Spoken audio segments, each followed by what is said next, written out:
2016లో jobs మానేసి ఏదన్నా బాపట్ల వెళ్దామని చెప్పేసి స్టార్ట్ అయ్యాం.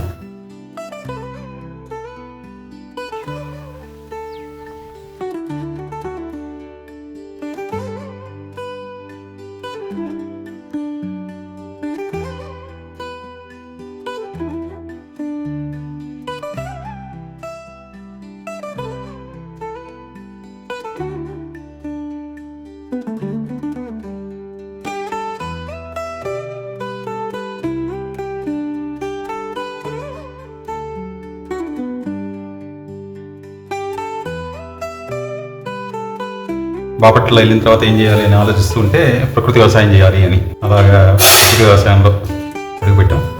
దాని తర్వాత 2016 కొన్నాళ్ళు ప్రకృతి వ్యవసాయం చేసిన తర్వాత సొంత పొలం ఉంటే ఇంకా బాగా చేయొచ్చు అన్న ఉద్దేశంతో 3 ఏళ్ల క్రితం ఈ ప్లాన్ని ప్రకృతి వ్యవసాయం స్టార్ట్ చేశాం. ప్రకృతికి దగ్గరగా ఉండాలని ఎప్పటి నుంచో కోరిక. నేలని రక్షించాలి, పర్యావరణాన్ని రక్షించాలి అన్న మంచి ఉద్దేశంతో ప్రకృతి వ్యవసాయం చేద్దాము, అది సొంత భూమిలో చేద్దాము అని అలా ఏదన్నా మంచి పొలం వెతుకుదామని వెతుకుతూ ఇలా ఈ క్షేత్రాన్ని నిర్మించాం.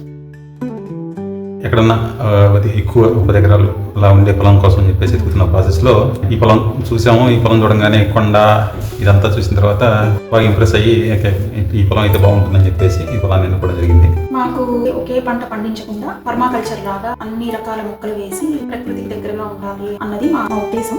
ఆలోచనకు తగ్గట్టుగా మాకు ఈ పొలం దొరికింది. ఈ నేల కూడా పళ్ళ తోటకి, చెట్లుకి, వాటికి బాగా అనుకూలంగా ఉందని భావించి మేము ఈ పొలాన్ని ఎన్నుకోవడం జరిగింది. పర్మనెంట్ కల్చర్, పళ్ళ మొక్కలు అవన్నీ ఉంటాయి. మీరు సంవత్సరం నేలను దున్నకుండా మళ్ళీ పంట వేయకుండా ఒకేసారి మొక్కల్ని నాటుతారు. అవి మీకు ఫలాన్ని ఇస్తూ ఉంటాయి. మళ్ళీ నేను దున్నటం లేకపోతే మళ్ళీ పంట వేయటం ఇవన్నీ ఏమీ ఉండకుండా ఓన్లీ వన్ టైం ఎఫర్ట్. చుట్టూ కొండలు, మేము కొండ మీద చుట్టూ కూడా కొండలు ఉంటాయి. ప్రకృతికి దగ్గరగా ఉన్నట్టు ఉంటుంది. ఇదివరకు సాఫ్ట్వేర్ ఇంజనీర్గా వర్క్ చేసేవాడిని. కొన్నాళ్ళు ఫ్రీలాన్స్ ట్రైనర్గా వర్క్ చేశాను. ఇప్పుడు ఫుల్ టైమర్ ప్రకృతి వ్యవసాయం చేస్తూ ఉన్నాం. ఇది కూడా ఏంటంటే సుభాష్ పాలేకర్ కృషి స్పీకింగ్ మోడల్లో 50/50 మోడల్లో మొక్కలు పెట్టడం, ఆవు గోధారిత వ్యవసాయం చేయడం, మొత్తం పొలమంతా కూడా గో ఆధారిత వ్యవసాయం. ఒక ఆవుతో పాటు కోడదూడ 2 తీసుకొని వాటి ద్వారా వచ్చే పేడ మూత్రంతో జీవామృతం అన్ని చేసి వ్యవసాయం చేస్తూ ఉన్నాం. నేనైతే జాబ్ చేస్తూ ఉన్నాను, ఆయనే ఉంది అని చూసుకుంటున్నారు.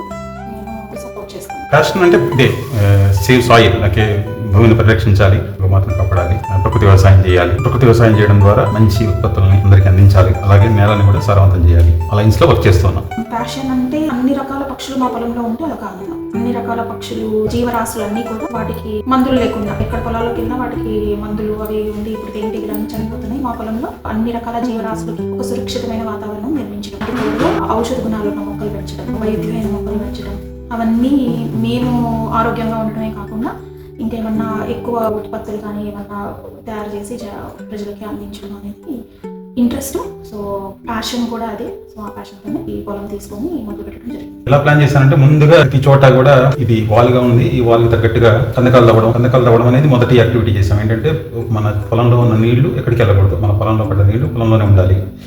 చేను కింద చెరువు అని చెప్పేసి తెలంగాణలో అంటాం. అలా చేను కింద చెరువు లాగా ఆ స్కీమ్, ఆ లైన్స్లో కందకాలు తవ్వడం జరిగింది. దాని తర్వాత ఫెన్సింగ్ వేసాం, ఎందుకంటే రక్షణగా ఏర్పాటు చేయడం అనేది ముఖ్యం కాబట్టి ఫెన్సింగ్ వేసాం. దాని తర్వాత అన్ని రకాల మొక్కలు పెట్టాం. 50/50 మోడల్ అని చెప్పేసి సుభాష్ పాలేకర్ గారు చెప్పిన మోడల్లో మొక్కలు నాటడం జరిగింది. పెద్ద మొక్కలు, చిన్న మొక్కలు, ఇంకా స్లోగా అదే లైన్స్ లో కొత్త మొక్కలన్నీ కూడా పెడుతూ ఉన్నాం. ఈ కందకాలు తవ్వడం వల్ల భూమిలో ఉన్న నీటి శాతం కూడా కొంతవరకు పెరిగింది. మొక్కలు అనేది 5 లేయర్ మోడల్ ఒక బిట్ లో చేసాము. అన్ని రకాల పళ్ళ మొక్కలు, కొబ్బరి చెట్లు, అరటి చెట్లు, దానిమ్మ చెట్లు, వుడ్ వెరైటీస్ కూడా వేసాము. విండ్ బ్రేకింగ్ వెరైటీస్, సర్వీ వేసాము, బ్యాంబూ చుట్టూ బార్డర్ వేసాము. అలాగా ప్లాన్ చేసి మొదలు పెట్టడం జరిగింది.